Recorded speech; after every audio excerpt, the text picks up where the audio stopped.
حضرت علی رضی اللہ عنہ نے فرمایا، صرف دو لوگ مقدر والے ہوتے ہیں، ایک وہ جنہیں وفادار دوست ملتا ہے اور دوسرا وہ جن کے ساتھ ماں کی دعائیں ہوتی ہیں۔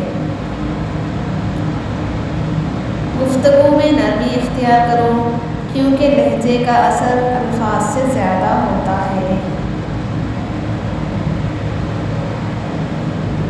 صرف پیسے کا ہونا رزق نہیں ہے، نیک اولاد، اچھا اخلاق اور مخلص دوست بھی رزق میں شامل ہے۔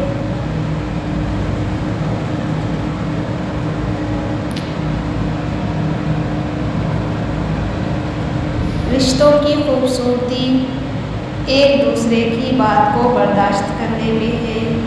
بے عیب انسان تلاش کرو گے تو اکیلے رہ جاؤ گے۔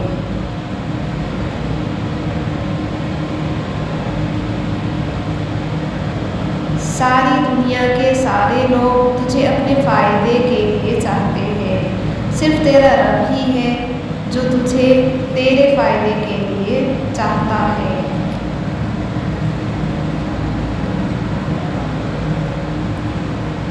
اپنی جوانی کے دھوکے میں مت آنا کہ یہ عنقریب تم سے چھین لی جائے گی۔ دنیا میں خوبصورت دل تلاش کرو، چہرے نہیں، کیونکہ خوبصورت چہرے تو بہت ہیں لیکن خوبصورت دل بہت کم۔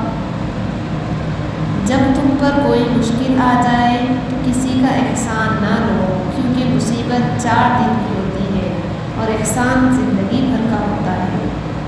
4 چیزیں سنبھال کر رکھو، کامیابی تمہاری مقدر ہوگی۔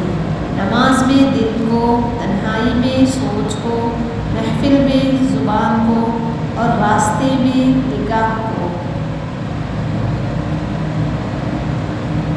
جب آپ کچھ بھی نہ کر سکیں تو اپنی دعاؤں میں اضافہ کر دیں، کیونکہ اللہ کے سوا کوئی آپ کو کچھ نہیں دے سکتا۔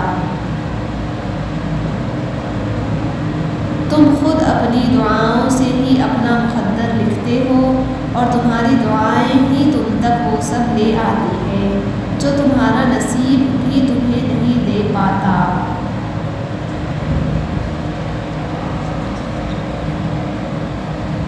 تین کام کسی کے دل میں آپ کی عظمت بڑھاتے ہیں۔ پہلا سلام کرنا، دوسرا کسی کو جگا دینا، تیسرا اصل نام سے پکارنا۔ ایسا گناہگار جو اپنے گناہوں کا اقرار کرتا ہے، ایسے عمل کرنے والے سے بہتر ہوتا ہے جو اپنے عمل پر غرور کرتا ہے۔